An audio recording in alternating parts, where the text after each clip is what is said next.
authority, the community, and the commercial local authority, again, local government, is the way they interact, and they all compete for projects on grid cells, which is essentially just location.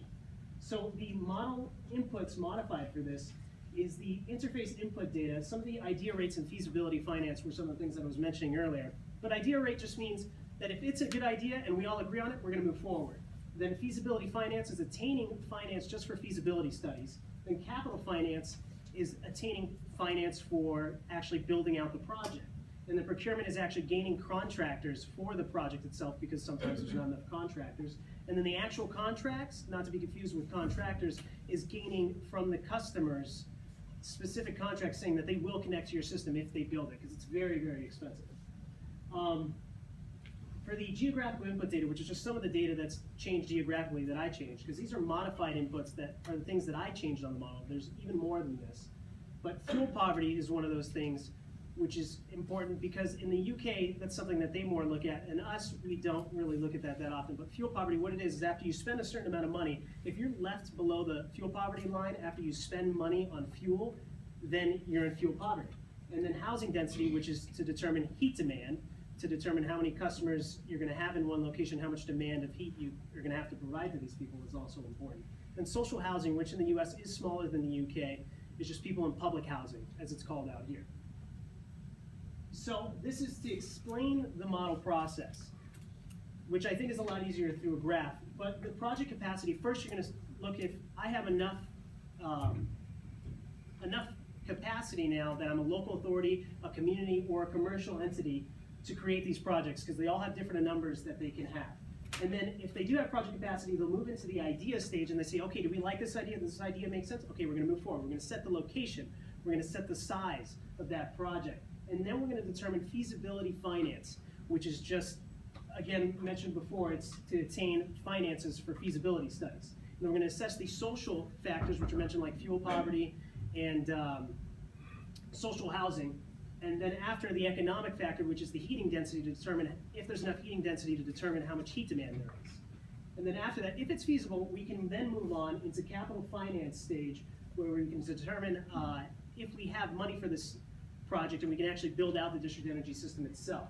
And then the procurement stage, which is to procure contractors, mentioned again, and then the customers themselves, for them to sign those contracts, and then finally we can build. If it fails at any one of those stages, they can't move on, but the project is still accounted for. One of the scenarios that I did was changing the procurement phase. So the procurement, again, is changing the stage for gaining contractors. If you need to go gain contractors, that's the procurement stage. But the issue is that was the problem, because there wasn't enough in there. There was only about 1% in between 1 and 2%, 1% less than the other cities that were previously done in the study, over 100 runs of this.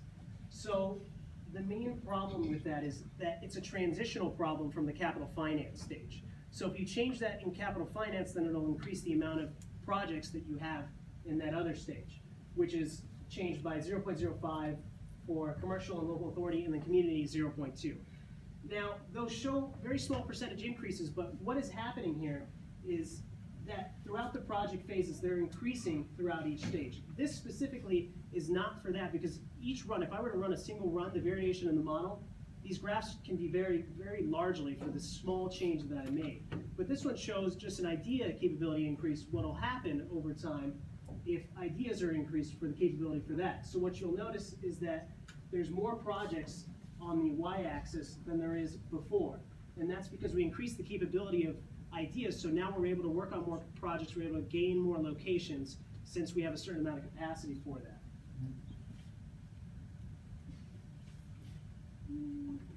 Oh God. Okay, there we go. But so the results, what the results ended up showing is that when I increased the capital finance stage, it did indeed increase the stage in procurement, saying that there is more of a transition there, and it's more comparable to other cities, and they're doing better within that stage. So increasing this can be improved for each particular scenario. It can be done for many other scenarios, ideas like I showed you just before. But it's not actually a predictive model. It's just a tool to show you how your process for creating district energy system, whether you're local government or another individual creating district energy system, how you can increase that. This data was all collected through workshops and other research done over in the UK, and then adopted for some of the systems out here, but done mainly through research instead of workshops, which would increase a lot better if we were able to do workshops out here. It would be more accurate in comparison to the UK. And then a sensitivity analysis was done for some of the factors that were changed. And it showed that there's no drastic variation in the data without changing the capabilities too. So what the process is, combining both the comparison table and the model, starting with the model, you'll choose what your city is, you'll find out what your capabilities are for your idea stage, each different stage procurement, what they're at with workshops much better. You run that model, you'll get your data, and then you may identify a choke point like we identified with procurement over here, in that 1% stage being different from the other cities. And if you don't like that, you'll then go and look at the comparison table itself and identify which policies can help you increase that capability stage or that occurrence.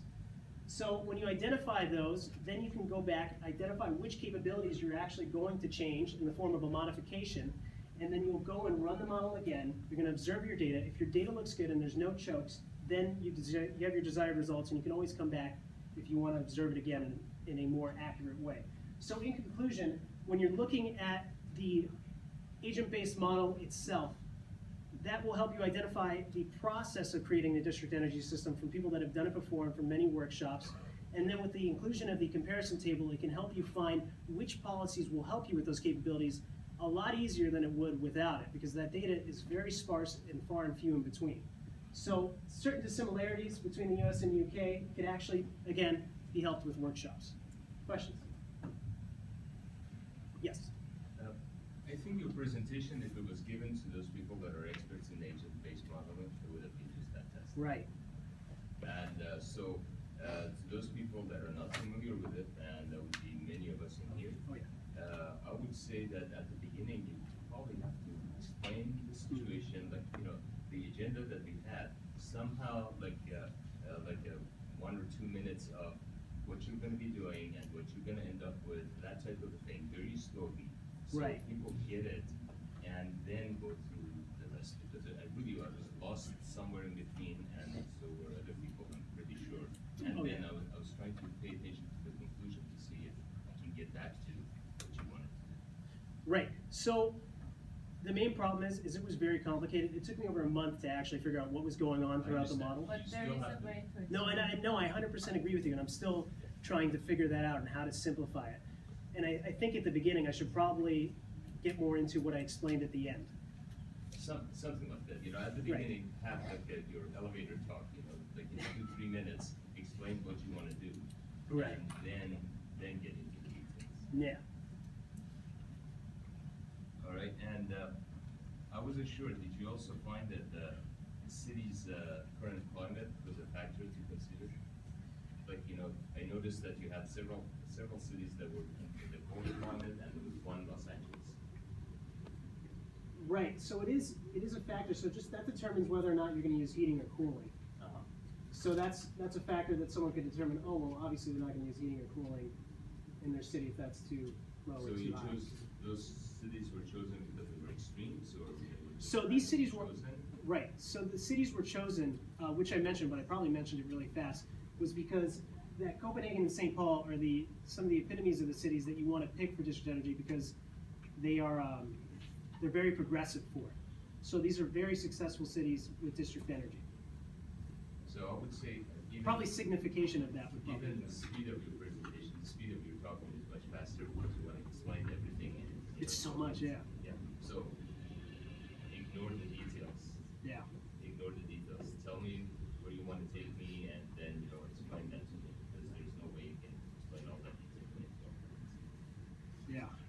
Again, if this was a bunch of scientists and researchers that were in your field, they would grab it. Right. Yes. I guess, throughout the presentation, I think you mentioned 3 main topics that we were solving. Yes, the 3 research questions. And then it kind of went into a lot of detail on how things work. Right. And then I didn't know how those were solved, or is it a problem that's being solved, or what's kind of, it seems like a lot of explanation of how things work, which maybe that's in the detail that we Right. need to know, or to sum up everything we did, we don't need all that detail, but just sort of what you ended up, kind of what your role was to solving these problems. And Right. clearly saying that. Right. Yeah, it just needs to be simplified and cut down. I cut down a lot on the modeling before because there was just so much information to try to explain that. It's tough. They couldn't explain it to me right away when I looked at it too. I was like, what is this? Yeah, really, I mean, reduce it to like a 5-minute storytelling and then add to it. I don't know if I could add the data in there. I'll figure something out. Maybe I'll come talk to one of you guys. I think we had one bit of data that was the solution scenario. We Yeah. had the two plots. One thing I noticed, well, first looking at it, I was thinking, what's the difference? And then I realized the scale was just different. Yeah. So they look the same, and then I realized the 1570 and 1980, maybe if you put them on the same scale, you can see that difference a little more clearly. Right. You know Yeah. what I mean? I tried to point it out, saying that the project's changed. Yeah. That's Right, good. but like if you keep it maybe both at 2000 or something, and then you can see, okay, one is definitely lower than the other. You know, visually you can see that. And then maybe some similar data like this, where it's, okay, this is what we're getting out of this stuff. Well, these are generated by the model. Changing the scale on that, I'm not sure if I would be able to do that. But that is a good point. It would be interesting to see if I could do You know, that. if we take a look at the y-axis, one is 1980 and the other one is 1570. Right. But, you know, It's larger, right? Without reading, I would imagine it's the same. You know, graph. maybe I could do a ratio, just to give a kind of a general. It won't be perfect, but it could be close, based between those two numbers. That's a good idea. I could do that.